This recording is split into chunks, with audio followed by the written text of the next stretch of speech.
Have you ever sat down for a news interview with a reporter, or maybe even a news conference on a particular subject, but the reporter wants to attack one aspect of that subject and sort of take you off course? What do? Well, I'll show you how to get them back on track. Hi, I'm Russell Ruffin.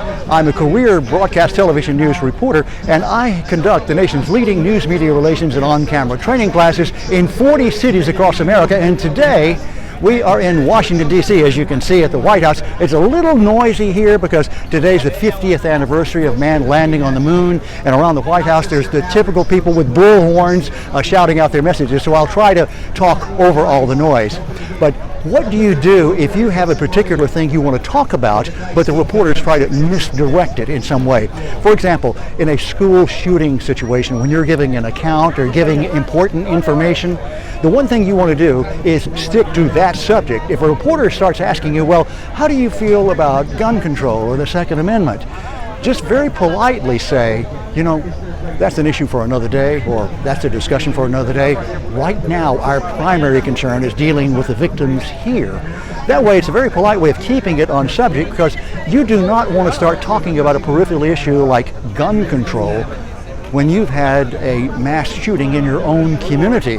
Because regardless of how your constituency feels, regardless of how your citizens feel, no matter what side you take, it's going to outrage the other side. So the best thing to do is just not discuss it at all. Just say that's an issue for another day. Now, we've had situations like this where you remember the Umpqua Community College near Roseburg, Oregon. That was during the administration of President Obama.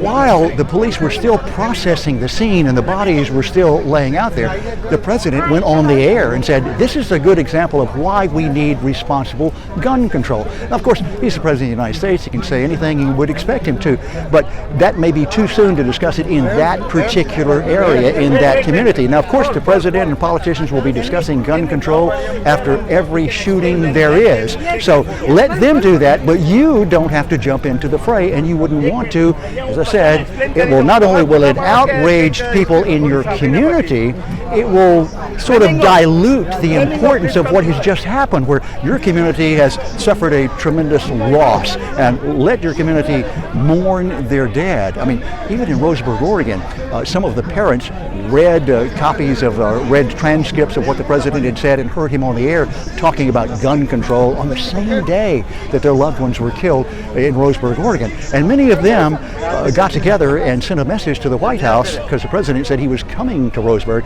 sent a message to the White House saying, if you're coming here to politicize what happened on the corpses, and that's their word, on the corpses of our loved ones, don't come.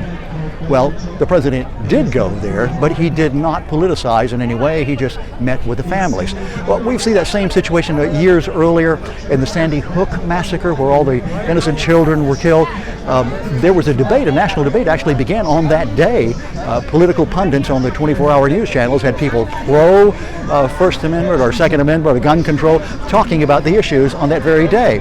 And it outraged the parents. Even the parents there said, please, just give us one day to mourn our children. So usually in your situation, if this happens in your community, you're going to be a lot more sensitive to it than people in other areas. One of the more recent shootings took place in Highlands Ranch, Colorado, at the STEM school. And in that situation, they were having a vigil for one of the students who was killed. And during that vigil, two politicians came out and started talking about gun control on both sides of the issue. The students got up and walked out as a protest because they felt like they were being used. So just remember, in a time of a crisis like a mass casualty event, that is not the time for your agency or organization to start discussing gun control. It will outrage people. Now, if you've had something similar to this happen to you, please, in the comment section below, write down just a few words and tell us what happened to you and how did you get it on subject. And tell me if you've ever had an issue where reporters have tried to misdirect a story or just redirect a story. Let me know how you handle a situation like that. Well, I'm Russell Ruffin. Today, as I said, we're in Washington, D.C. We're in 40 cities across America every year, meeting with newsmakers and helping them communicate effectively with the public, and we hope to see you somewhere further on down the road.